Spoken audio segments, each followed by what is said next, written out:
السلام علیکم ورحمت الله وبرکاتہ. نننی ویډیو د جمعې د ورځې په باره کې ده. ډېر ملګري مونږ ته کالو کې یاره قاري صاحب رزق مې چې کوم دی فراخه نه دی، چې کوم څیز ته لاس ورچومه نو هغه راپسې راورانېږي. قاري صاحب څه عمل راته وښایه. نبي علیه صلات وسلام ته یو صحابي رالی، عرض ورته کوي د الله رسوله صلی الله علیه وسلم مبارکه وایي څه څیز ته چې م لاس ورچوم راورانېږي راپسې. نبي علیه صلات وسلام ورته وفرمیل ای زما صحابي، ای زما ملګريه، کله چې د سحر د اذانونه کېږي د دغه ټایم نه واله د نور د راختو پورې دا تسبیحات کوه، سبحان الله وبحمده، سبحان الله العظیم، استغفر الله، الله به مال درکړي.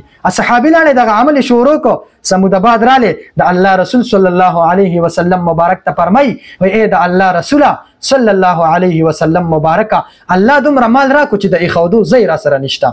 نو داسې بهترین عملونه دا کم از کم چې په ورځ کې لازمي یو پیره کو، که په ورځ کې نشي کولی په هفته کې لازمي یو پیره دا عمل کو، خو د جمعې د ورځې یو عمل دی نو دا هم در سره ځان سره یاد وساتئ. چېرته به په تاسو باندې فقر و فاقه نه راځي، چېرته به په تاسو غریبي نه راځي. ډېر بهترین عمل دی. څوک چې دا د جمعې په ورځو کې الله جل شانه به د رزق تنګسیا هغه مکمل ختموي. داسې ځای نه به الله رزق مقرر کړي چې د ده به په وهم او ګمان کې نه. عمل څه دی؟ هغه ډېر آسان دی.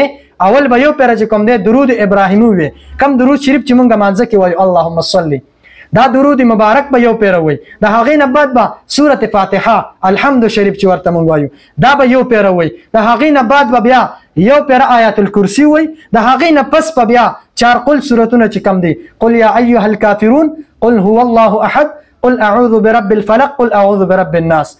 دا به سره د بسم الله ګانو ووایي او بیا به ځان له دعا وغواړي ان شاء الله د الله په حکم سره چې الله جل شانه به د رزق اتنګسي هغه مکمل ختمه کړي. الله جل شانه به د دغه غربت ختم کړي او دی به چې کوم دی تر او تازه بیا ګرځي. دا عمل لازمي وکړئ او نور ملګرو سره هم شیر کړئ. والسلام. ډېره مهرباني. الله راته خوشحال ساتي.